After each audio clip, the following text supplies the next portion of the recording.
બેફામ ડમ્પરની અડફેટે એક વિદ્યાર્થિનીના મોતની ખબર સામે આવી છે।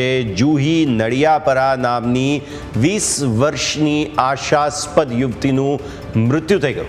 આ યુવતીના મોતથી સિવિલ હોસ્પિટલમાં પરિવારજનો આક્રંદ કરતા જોવા મળ્યા છે। જુહીને તેના પિતા હજુ તો હનુમાન મઢી ચોકમાં મૂકીને આવ્યા હતા। બહેનપણી સાથે કોલેજ જવા માટે જુહી રવાના થઈ ત્યાં જ ડમ્પરે અડફેટે લીધી। રાજકોટ મ્યુનિસિપલ કોર્પોરેશનના કોન્ટ્રાક્ટરના બેફામ ડમ્પર સામે સતત રાજકોટના લોકોમાં આક્રોશ છે। રાજકોટમાં આરએમસીના કોન્ટ્રાક્ટરોના બેફામ ડમ્પરો ચાલતા હોય છે। પોલીસ અને આરએમસી દ્વારા ડમ્પરો બંધ કરાવવા જોઈએ। દિવસે ડમ્પરો બેફામ ચાલે છે, જે બંધ કરી અને રાત્રે શહેરમાં આવવું જોઈએ તેવું નિવેદન પણ લોકો કરી રહ્યા છે।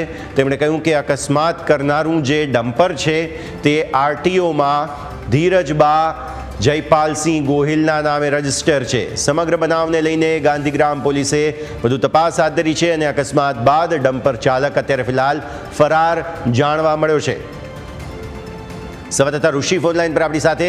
ઋષિ, જે રીતે વિગતો સામે આવી રહી છે, હનુમાન મઢી ચોક વિસ્તારની ઘટના કેટલા વાગ્યે અને કઈ રીતે આ બનાવ બન્યો?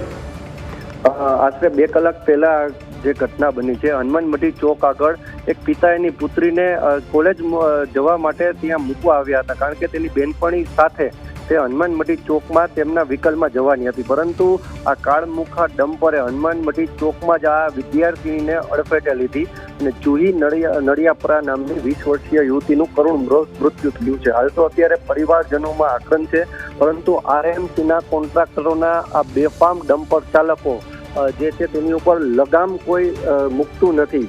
ટ્રાફિક પોલીસની વાત કરવામાં આવે તો ટ્રાફિક પોલીસને માત્ર ને માત્ર હપ્તાખોરીમાં રસ છે, પરંતુ નિયમ મુજબ પાલનમાં કોઈને પણ રસ નથી તેવું સ્પષ્ટપણે આ ઘટના બાદ પણ લાગી રહ્યું છે। અવારનવાર મીડિયા તો અવાજ ઉઠાવે છે, પરંતુ અધિકારીઓના બહેરા કાને આ અવાજ જાણે સંભળાતો ન હોય તે પ્રકારની સ્થિતિ રાજકોટમાં ઉદ્ભવી છે।